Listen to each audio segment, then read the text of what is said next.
一边去！别在本大爷大喜的日子触霉头，生不出孩子的废物，留着你有何用？如今我儿攀上县城钱家大小姐，你鸠占鹊巢的，就趁早腾地方出来！还给我，那是爹娘留给我唯一的念想，求你们了。念想，在我家白吃白喝3年，这些就当抵你的饭钱。这方圆百里全是野兽，今天我就把你扔在这里，让你自生自灭。这鬼地方冻死人！沈父，还有这个老太婆，你们合伙欺辱原主，不仅抢光嫁妆，还在大雪天将人赶出家门。我明明只是意外穿越，怎么一睁眼原主就咽了气？我还落得如此惨烈的下场，难道真要冻死在这里？小可怜，你也是被风雪所困，和我一样被困在这死地等死吗？别怕，我护着你。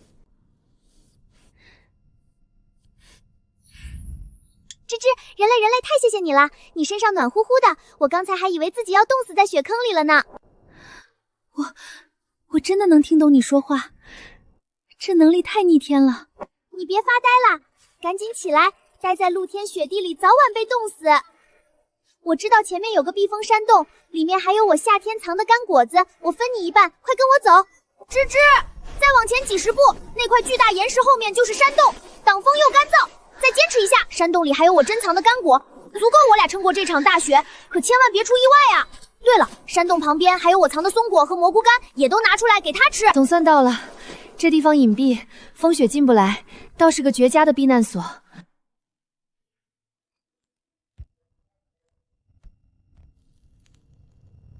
总算从鬼门关爬回来了，接下来就慢慢规划往后的日子。有山洞，有柴火，还能听懂动物说话。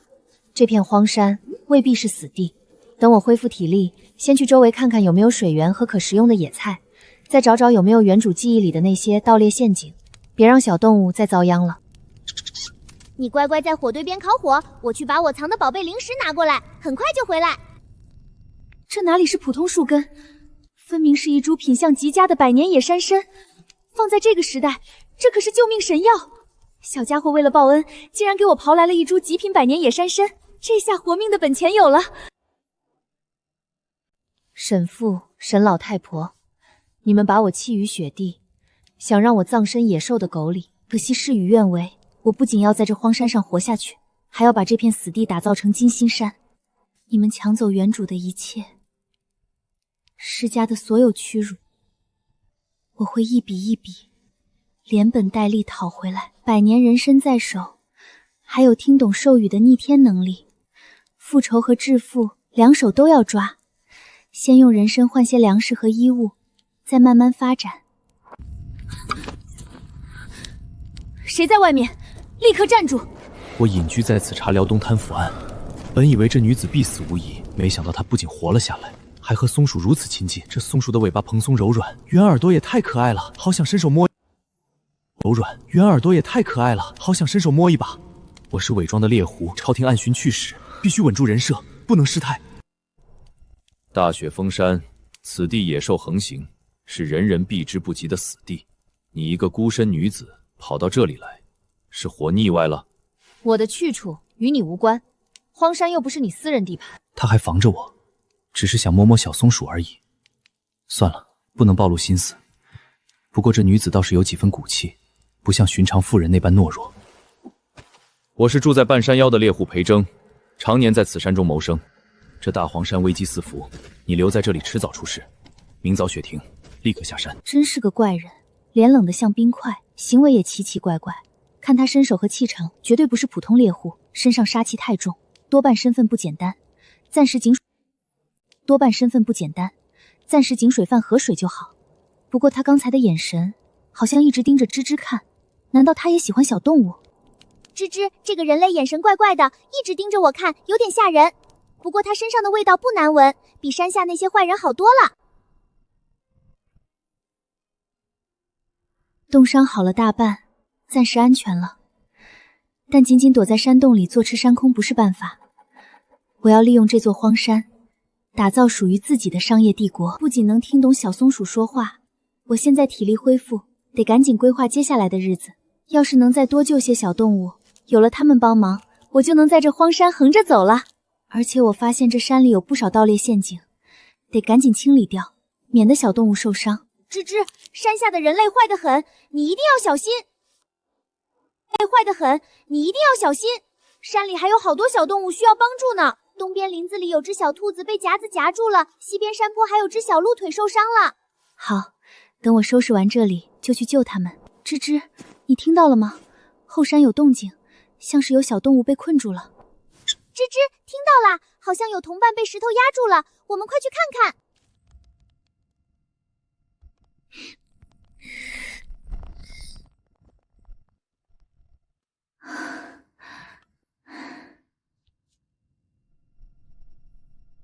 多谢恩人救命之恩。这大黄山冬日寒冷，我知道一处绝佳的暖地，我带你过去。这位人类心地善良，救我性命，我一定要把地下公泉的秘密分享给他。那里不仅暖和，还有好多好吃的虫子呢。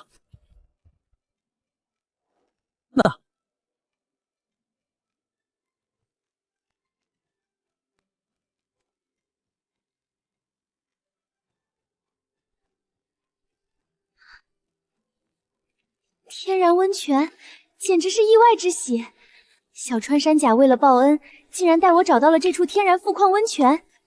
这荒山的宝贝也太多了。泡进温泉的瞬间，全身暖洋洋的。这天然的矿物温泉，仿佛有洗筋拔骨的奇效。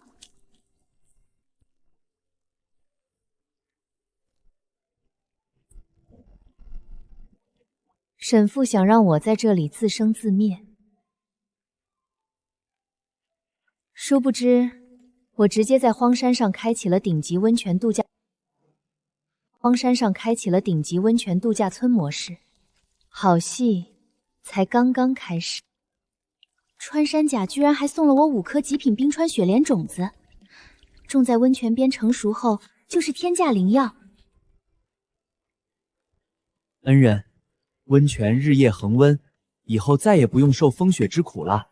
我还可以帮你挖地窖，储存粮食和药材。我挖洞可快了。那就辛苦你了，以后这里就是咱们的家。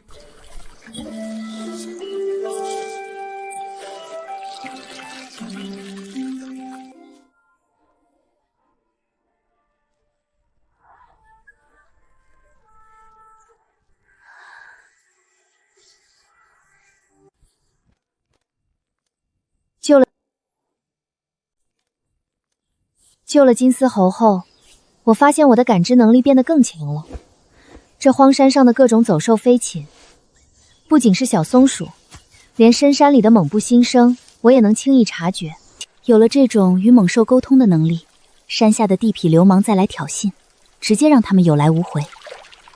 而且这天然温泉水似乎有奇效，用来浇灌，雪莲的生长速度竟然肉眼可见的变快了。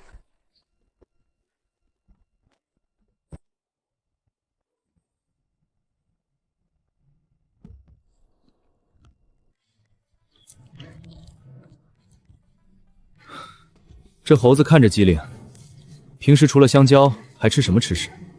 这小猴皮毛顺滑，动作灵动，摸起来手感肯定极好。可惜不能明目张胆去碰，只能旁敲侧击打听习性。等哪天江陵不在，我偷偷摸一下，应该不会被发现吧？我也不清楚，他向来自己进山找食物，从不依赖我。不过他好像很喜欢吃桃子和坚果。这家伙每次干活都心不在焉，眼神全落在小动物身上，典型的重度毛绒控，伪装的还挺像。不过看他干活这么卖力，倒是省了我不少力气。吱吱，主人，你可别被他骗了。刚才你转身去取水的时候，这个冷面人类偷偷揪了一下猴子的尾巴，还暗自偷笑，样子可心虚了。他还偷偷捡了猴子掉下来的一根毛，藏在怀里呢。原来如此，破案了。哪里是什么高冷猎户，分明是个藏得很深的毛绒花痴。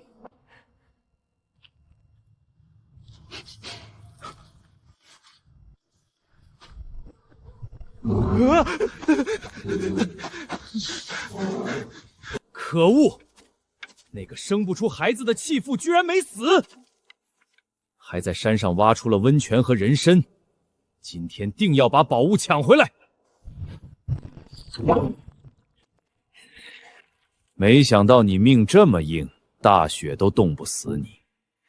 听说你在山里挖到了昏泉和百年人参，这山头本就是我沈家的地界，挖到的东西全归我。沈大哥说的对，这女人就是占着沈家的地盘占便宜，赶紧把人参交出来！赶紧把人参交出来，不然我们可不客气。休书白纸黑字，你早已将我逐出沈家，此地与你毫无瓜葛。想抢东西，先掂量掂量自己的本事。给脸不要脸，兄弟们，动手！把人扔下山，把人参搜出来！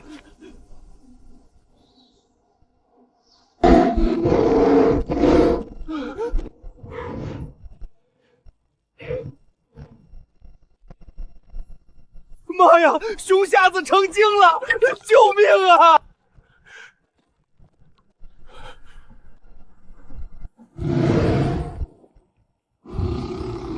老大，这群人类身上气味难闻，还吓我一跳。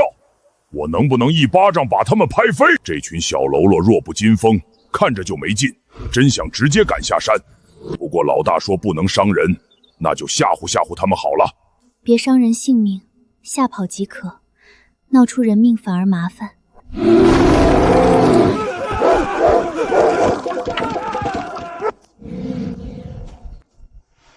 这点道行也敢上门挑衅？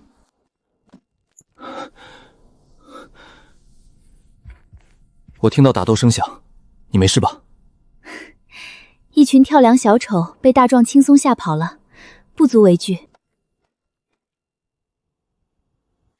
这黑熊体型健硕，毛发浓密油亮，手感绝对居家，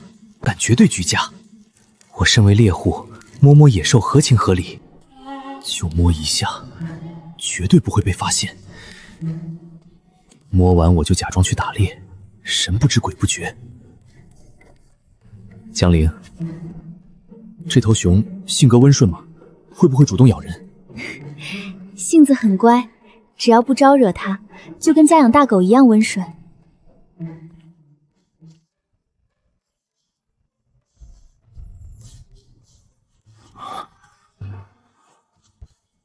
门修好了，我去山中打猎。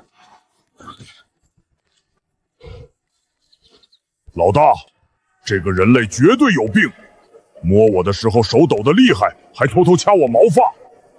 要不是看他帮你修门，我早一掌拍过去了。莫名其妙的人类，盯着我的毛看个不停，太奇怪了。下次他再摸我，我就往他身上蹭泥巴。反差萌也太要命了，高冷猎户秒变撸熊花痴。自从救了他们，这群猛兽就像通了人性一样，不仅能听懂我的复杂指令，还能像人一样干活。大壮他们以后就是我的得力打工脚了。老大，这柴火太脆了，根本不够我劈的。往后谁敢欺负你，我直接把他扔下山。主人，我们的狼牙永远只为您出鞘。这熊怎么还会系围裙劈柴？这狼怎么还围着它转圈儿？他刚才还拍了黑熊的背，那是我的熊，也是我在意的人。越想越气，不行，我得想办法把这些家伙支开，不能让他们总围着江陵转。山里风大，小心着凉。院子里的柴火不用他们劈，我来。你们这些野兽，不许靠近他3春之内。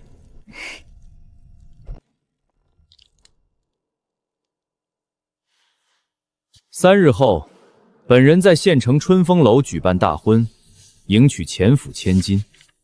你若在荒山饿到走投无路，可来后厨后门，赏你一口残羹淡蔗，让你开开眼界，何为真正的豪门。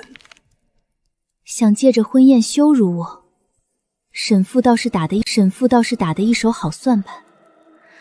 老大，要不要我直接去把春风楼给掀了？不必。他主动把脸凑上来，我自然要好好回礼，让他颜面扫地。正好趁这个机会，把百年人参卖个好价钱，换些物资回来。沈少爷如今攀上高枝，真是风光无限，比戏台上的状元还要气派。早就该休了那个生不出孩子的江陵。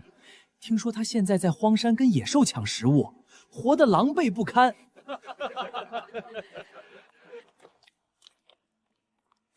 哟，这不是江陵吗？真饿到下山讨饭了，来人，去后厨盛一口残羹练地，赏给这个要饭的。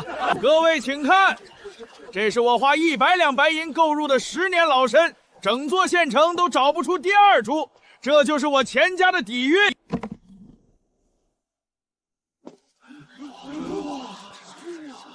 这种珍宝，你这辈子连触碰的资格都没有，赶紧滚！10年人参，跟田间萝卜条别无二战，也敢称作宝贝？乡野妇人大放厥词，你可识得人参？我有没有见识？接下来就让你们这群井底之蛙开开眼。乡野妇人，你要是能拿出比我这10年老参更好的宝贝，我今天当场把这春风楼的木桌子啃了。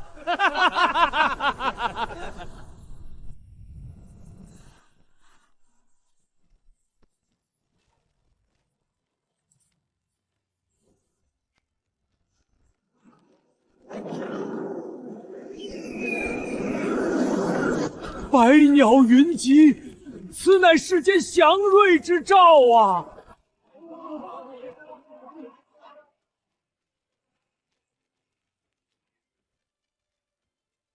主人，宝物送到啦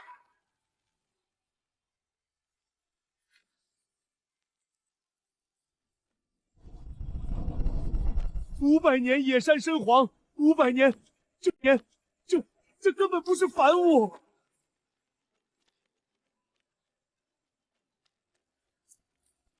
我在县城大放异彩，震撼全城，这下名声彻底打出去了。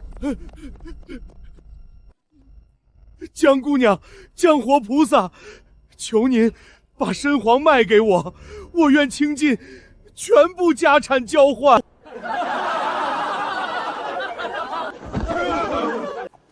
今日之事只是开始，沈父心胸狭隘，被当众羞辱后绝不会善罢甘休，接下来肯定会暗中使坏，我必须提前防备。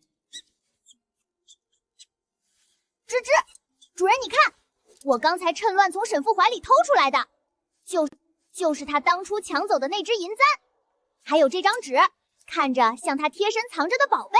谢谢你，芝芝，原主爹娘的念想终于回来了。这只银簪是原主爹娘留给他的唯一遗物，沈父一直贴身带着，没想到被芝芝偷了回来。这下原主的心愿了了。原来是他身体抱恙。这张绝墨墨案可是个好东西，留着以后给他一个惊喜。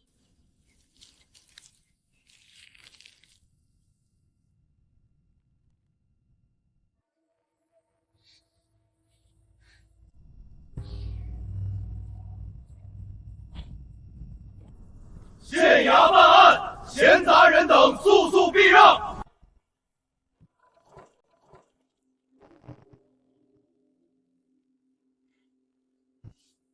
大人，您看，这不知廉耻的妇人，大庭广众这般有伤风化，按律例当严惩。这男人的杀气，怎么比京城的神武军还恐怖？说谁是野男人？想放肆吗？老大，这混蛋嘴太臭，我能把他一巴掌拍飞吗？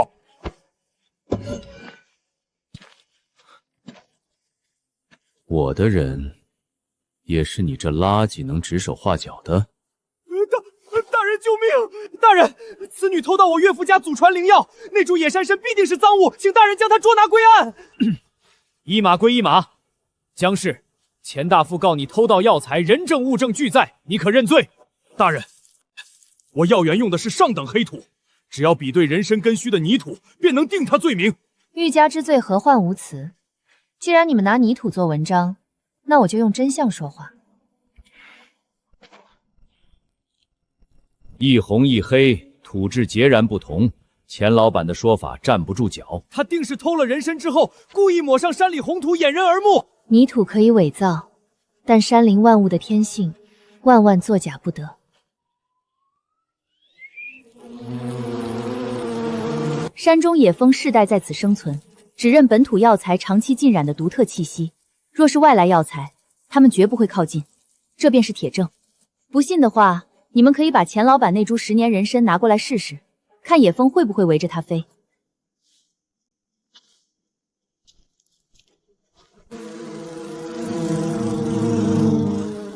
这是妖术，他会操控野兽，不算证据。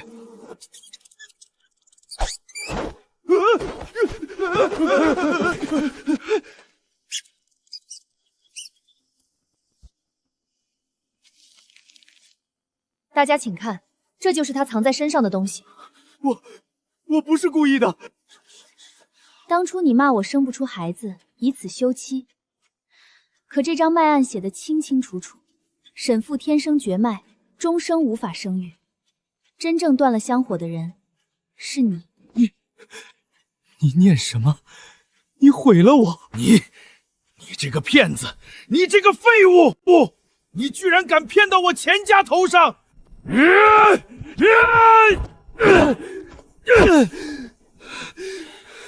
这荒山是我沈家的土地，他无权霸占。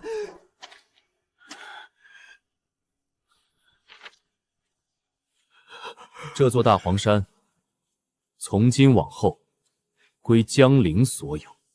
你一个山里打猎的泥腿子，也敢插手官府断案？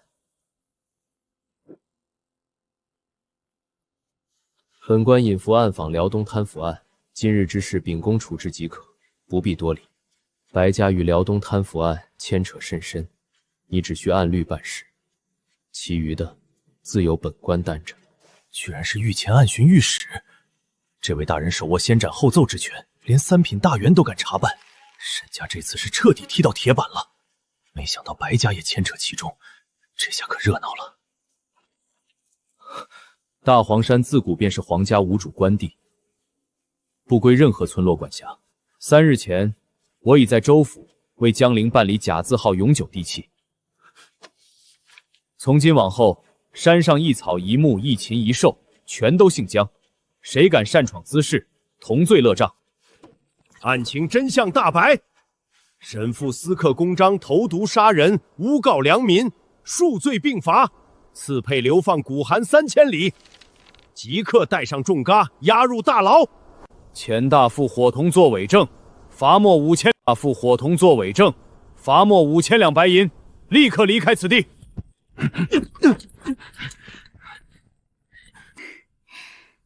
这次真的多谢你了，连州府地契都提前办好了。别自作多情，我只是顺路去州府贩卖兽皮，顺手代办而已。我住在此地，也不想天天被闲人打扰。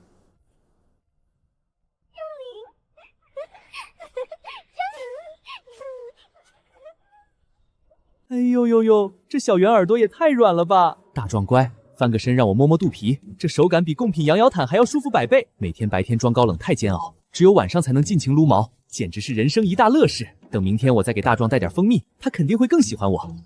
点蜂蜜，他肯定会更喜欢我。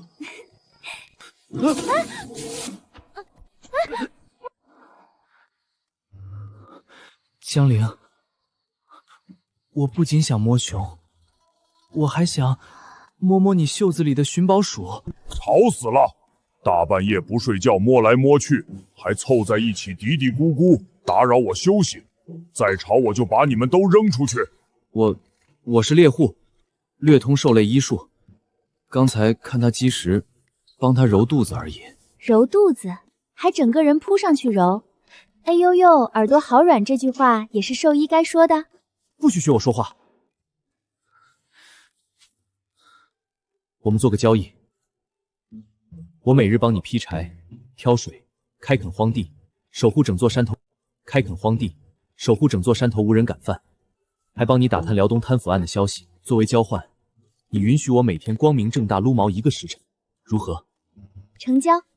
从今天起，你就是大杭山首席铲屎官，试用期没有俸禄，撸毛就是你的工钱。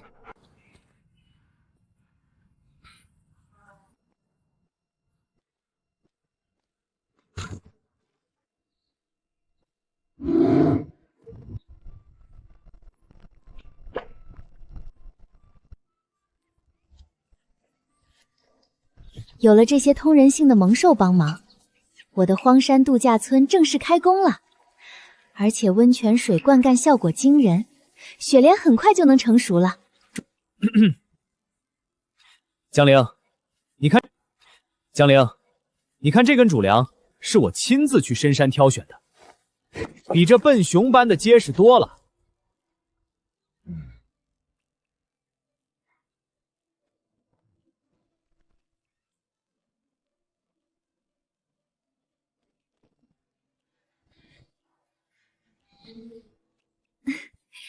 裴大人辛苦了，去旁边歇着喝口茶吧，别跟大壮较劲了，你卷不过他的。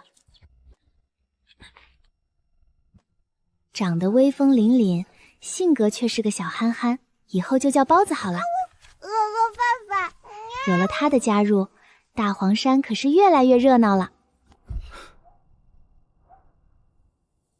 白若莲怎么来了？她肯定是听说了我在这里的消息。特地来找我的。这下麻烦了，不能让她破坏我和江陵还有小动物们的美好生活。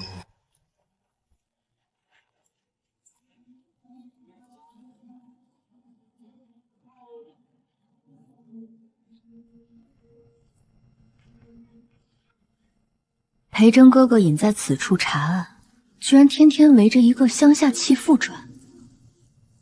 我和他自幼有婚约，容貌家世样样碾压他，今天定要让他知难而退。等我嫁给裴征哥哥，成为镇北王妃，看谁还敢看不起我。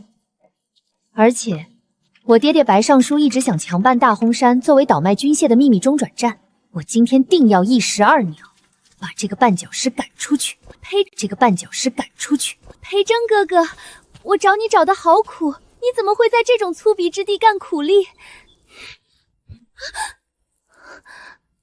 离我远一点！你身上脂粉味刺鼻，此地不是你该来的地方，速速下山！裴征哥哥，你居然这般对我，我们可是有婚约在身的。拿上银两，滚出荒山！还有这只小白猫，我看着尚可，一并带走，给我暖手。这荒山我看上了，立刻腾地方。100两银子就想买我的山，抢我的伙伴，你未免太看得起自己。婚约，裴征从未承认过，你别自作多情了。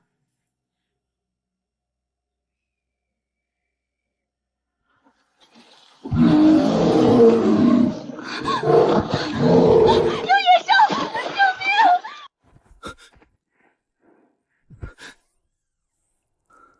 他才满月，你大呼小叫吓着他，我绝不饶你。裴征，你为了一只小兽折辱我，我不会就此罢休的。我要回京告诉我爹，定要让你付出代价。裴征哥哥，他不仅让野兽欺负我，还要赶我走。我头好晕，要站不稳了。既然白大小姐这么喜欢演苦情戏，那我就送你一场独角戏。金丝猴们，看你们的了。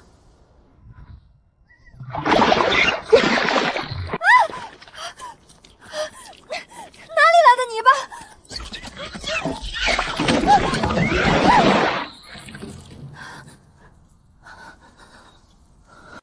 江陵，你是个妖女！裴征哥哥救我！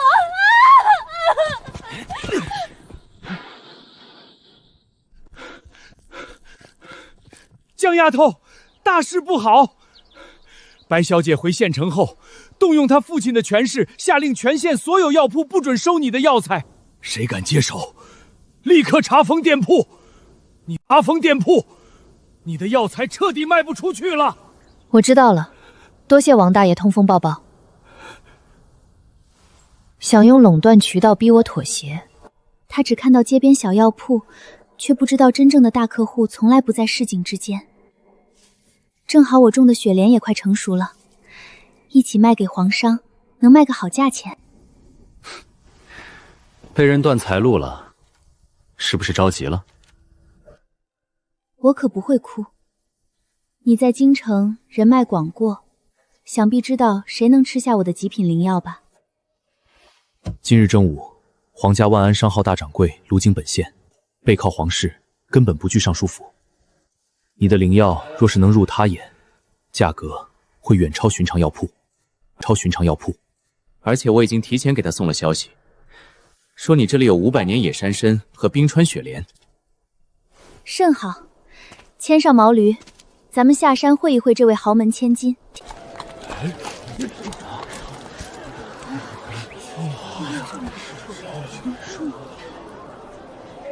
没有我的允许，你1分钱都赚不到。等你走投无路，自然会跪着来求我。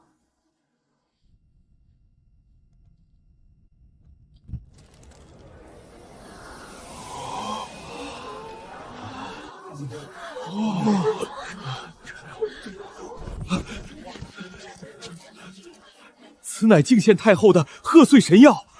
白大小姐想阻拦，难道你想违抗圣命？我不敢。江姑娘，我出5万两黄金，全包所有药材，包括这5株刚成熟的冰川雪莲。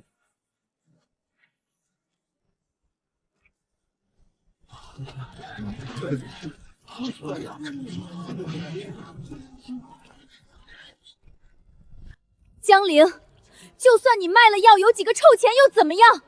在这县城里，没有我尚书府的允许，你连一块青砖、一根木头都买不到。全县的工匠都受我白家控制，我看你怎么在这荒山上居活下去。是吗？那我们就看看，是你的官威大，还是我的金子香。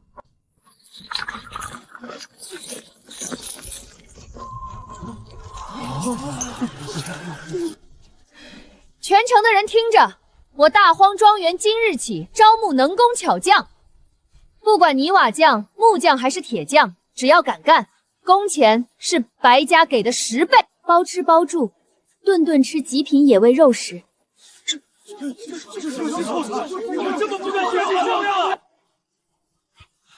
谁敢来，桌上的金子就是给你们的定金。白大小姐让一让，别挡着我们给江大诗人打工，别管那白家，兄弟们，抄家伙，跟我上荒山给江老板建庄园去。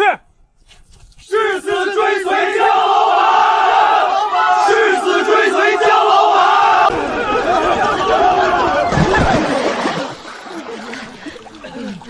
这次多亏了你牵线，这是你的酬劳。钱财我不缺，我潜伏在此，是为调查辽东连环贪腐大案。此事牵连甚广，知道太多容易引火烧身。白家就是此案的核心主犯之一，他们利用职权倒卖军械，中饱私囊，害得无数百姓家破人亡。而且白尚书急需这大荒山作为隐蔽中转点，所以白若莲才会不择手段赶你走。原来他隐居荒山不是单纯避世，还有朝廷重任在身，身份果然不简单。难怪白若莲这么嚣张，原来是仗着他爹是贪腐主犯。主子，急报！白若莲买通狱卒救出沈父，2人联手。沈父掌握早年采集的西域软骨迷烟，今夜子时，30名黑衣杀手将配合迷烟前来发难。他们还想趁机偷走对您调查贪腐案的证据，不知死活。江陵，带着所有猛兽去后山防空洞躲避。今晚我来御敌。躲？没必要。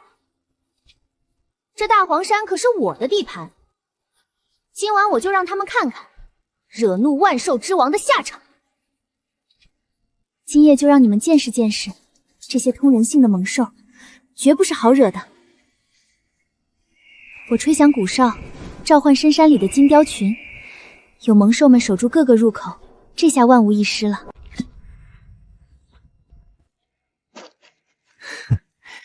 软骨散入体，猛兽全部失去力气，顺便把裴征藏在山上的证据也偷出来。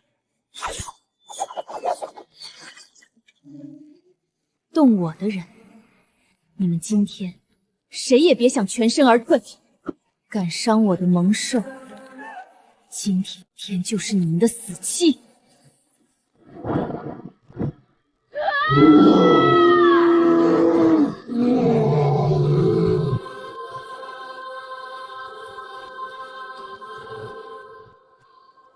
把他们全部拿下，一个别放过。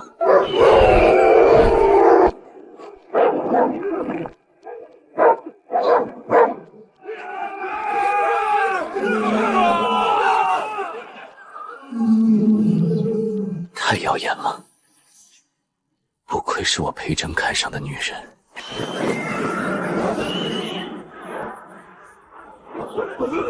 救命啊！原本准备亲自出手，结果这群刺客连猛兽的对手都算不上，纯属送菜。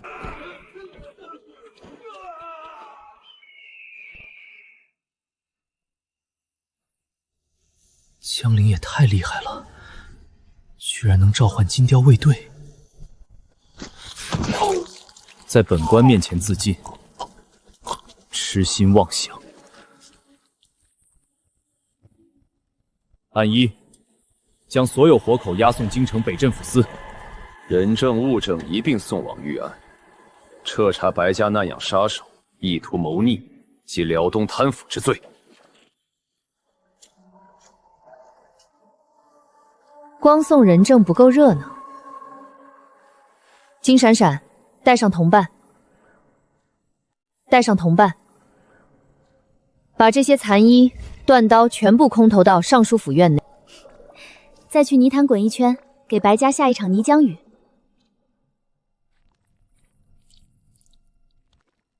顺便把我写的这封揭发白家贪腐罪行的信扔到京城大街上。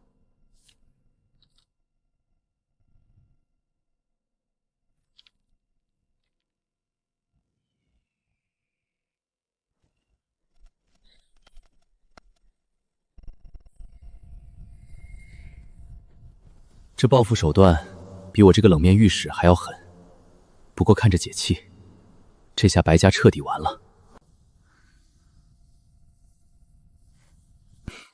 对了，刚才那只大金雕，羽毛质感天下无双。能不能让我摸一下？就一下，我保证不薅它的毛。满脑子都是撸毛。今晚所有人都要守夜，你去院外站岗，放进来一只蚊子，扣除半个时辰撸毛额度。小姐，天上掉东西了，还有一封信。黑衣杀手全军覆没，怎么可能？江陵那个女人怎么会这么厉害？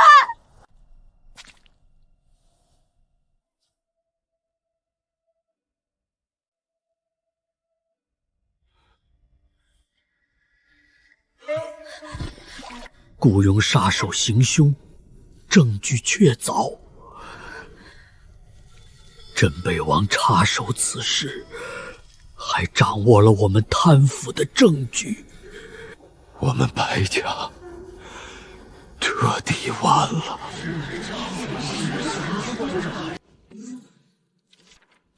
好一个吏部尚书，好一个百年官宦世家！朕将大黄山划为皇家禁地，视其为一方风水宝地。白家竟敢私养江湖杀手，纠集亡命之徒，意图破坏、残害良民，勾结辽东官员倒卖军械，贪墨军饷，害得边疆将士食不饱腹，衣不蔽体。这等行径，形同谋逆。陛下息怒，白尚书任职数十载，劳苦功高，或许是其女任性妄为，并非他本意，还望陛下从轻发落。从轻发落，朕今日便告诉你们，这份密折究竟是谁呈上的。你们口中隐于乡野的猎户，可不是普通百姓，此人便是朕一母同胞的亲弟，大魏30万铁骑统帅，镇守北疆，击退匈奴的大魏战神，当朝9000岁，镇北王裴征。镇北王，竟然是镇北王殿下！那位杀伐果断、仅凭一人震慑北疆蛮族的战神，居然伪装成猎户隐居查案。白家这是主动撞在刀尖上，必死无疑了。裴征手握先斩后奏之权，所查案件件件属实。白家纵容子女作恶，贪赃枉法，豢养死士，倒卖军械，数罪并罚。传朕旨意，即刻处夺白氏全族官职，查抄所有家产。白尚书秋后问斩，其女白若莲贬为杂役，发配皇家农庄洗刷马厩，永世不得回京。所有牵连辽东贪腐案的官员，一律革职查办。小家伙，今天毛发又顺滑了，下次能不能让我多摸一会儿？等我把政务处理完，就给你做个更大的金耙架。身份暴露之事迟早会传到这里，他知道我是王爷后，会不会刻意疏远我？我不想回京城当什么王爷，我只想留在这里，和他还有小动物们在一起。天天围着这群小家伙转，我看你都快忘了自己是个猎户了。山下风波不断，你就一点不好奇？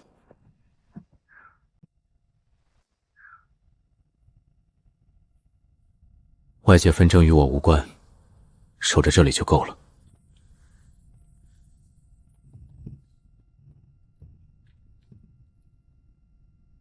哈哈哈哈！看到没有，连禁军都出动了，江陵那个泼妇私占荒山，肯定要被满门抄斩了。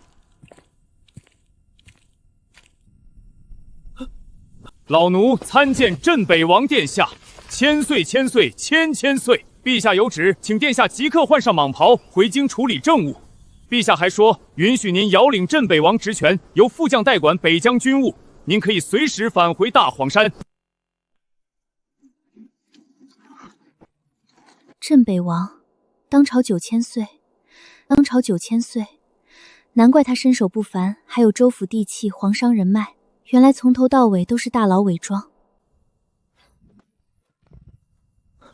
江陵，你听我解释，我不是故意隐瞒身份，我来荒山是为了查贪腐案，并非有意骗你。我真的不想回京城，我只想留在这里。完了，身份暴露，他会不会觉得我一直在算计他？他要是把我赶出大黄山，以后我还怎么撸蒙受？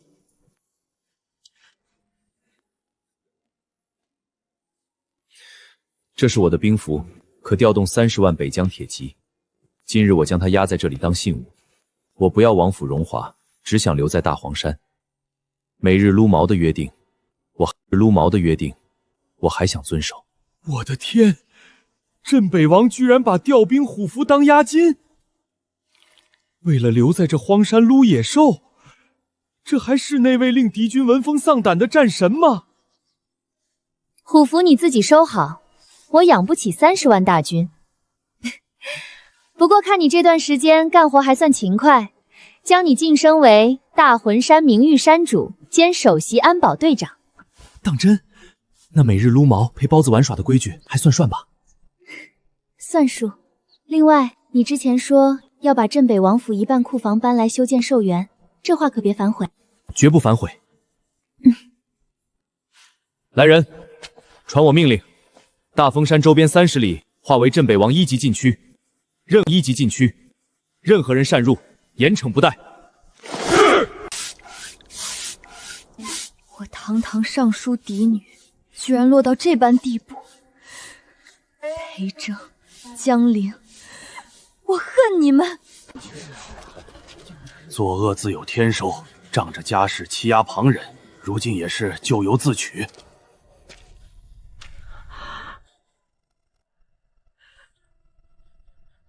我的儿啊，都是娘害了你啊！当初要是不逼你休了江陵，我们也不会落到这般下场啊！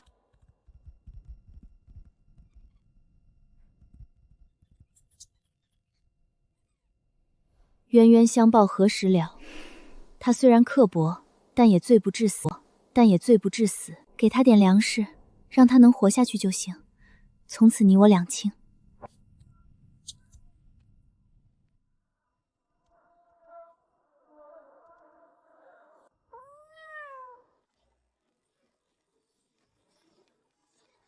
主人，英英，我可算找到你了。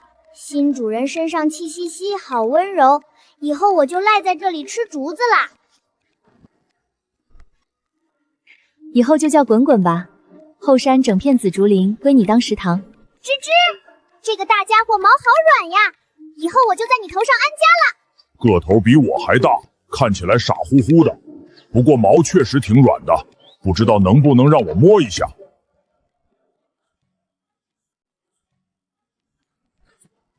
这是什么神兽？毛色油亮，圆耳朵黑眼圈，简直是世间极品。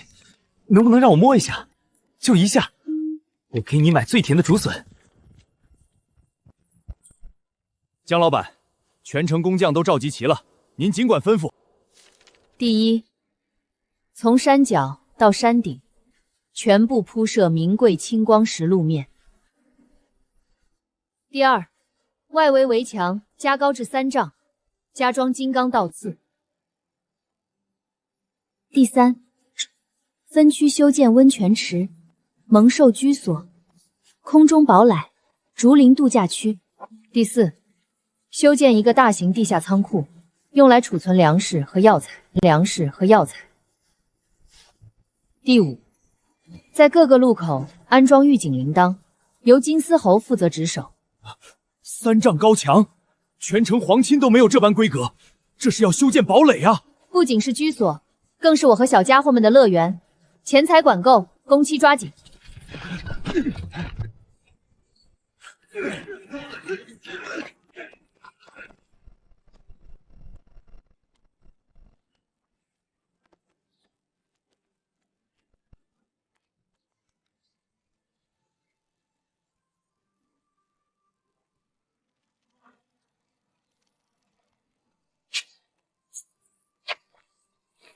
这才是我的打工仔，全是山林猛兽嘛！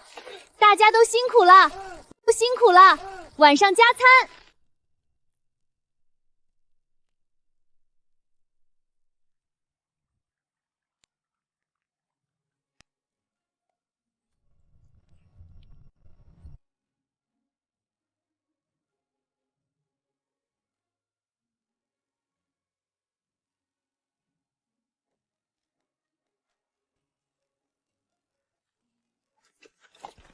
活了大半辈子，从没修过这么结实的围墙，就算千军万马也攻不进来。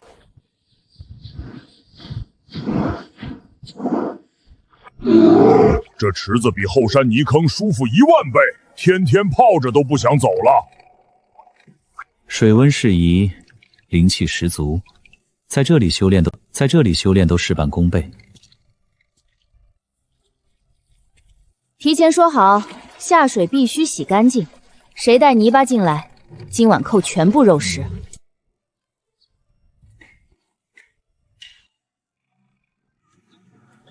纯金做玩具，这手笔，皇家贵族都比不过啊！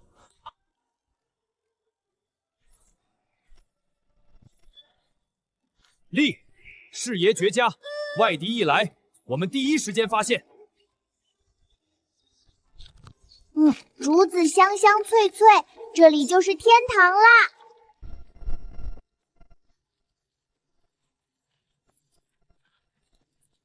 我的天，镇北王这是送聘礼来了！这么多箱子，得有多少金银珠宝啊！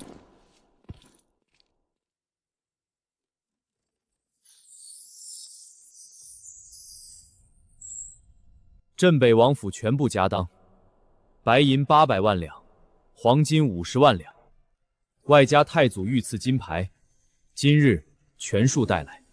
我今日不带官职，不带兵马，只求在大荒庄园带资入伙，应聘压寨赘婿。勇气可嘉，考察期1年，先去把后院灵泉水雕满，干活表现决定你的待遇。遵命，王妃老板。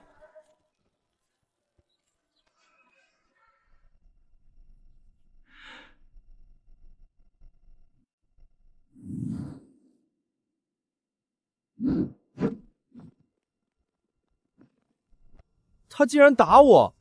他一个白吃白喝的小家伙，凭什么欺负我？全山庄的猛兽都能摸，我就不信了。我一定要想办法获得他的认可。大黄山第一条规矩，所有猛兽地位在你之上。想争宠，慢慢修炼吧。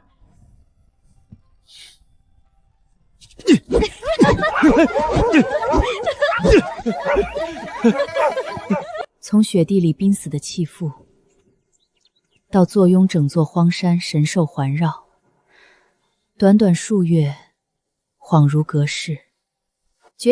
觉醒能力以来，本想只求安稳，没想到一步步搞事业，收萌兽，还捡了个反差巨大的战神赘婿，这日子简直圆满。原主曾经的心愿也了了，以后就安安心心在这里过日子吧。朝堂之事我已安排妥当，往后便常驻大荒庄园。朝堂纷争、边疆战事，都不及这里半分热闹。陛下已经下旨，允许我留在大黄山，政务由副将和内阁代为处理。再说了，京城连只像样的猫都没有，哪有大黄山好？你堂堂镇北王，天天在这里劈柴撸兽，就不怕天下人笑话？笑话便笑话，手握重兵，身居高位，不及每日能撸毛，陪你度日来的自在。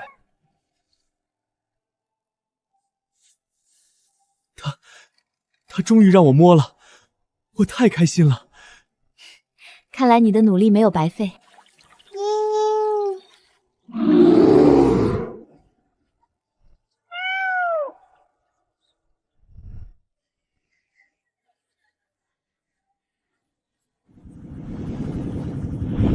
终于找到你了，传说中能聆听万物之音的天命御兽师，竟然在这世俗之地驯化了战神，还造了座乐园，有意思。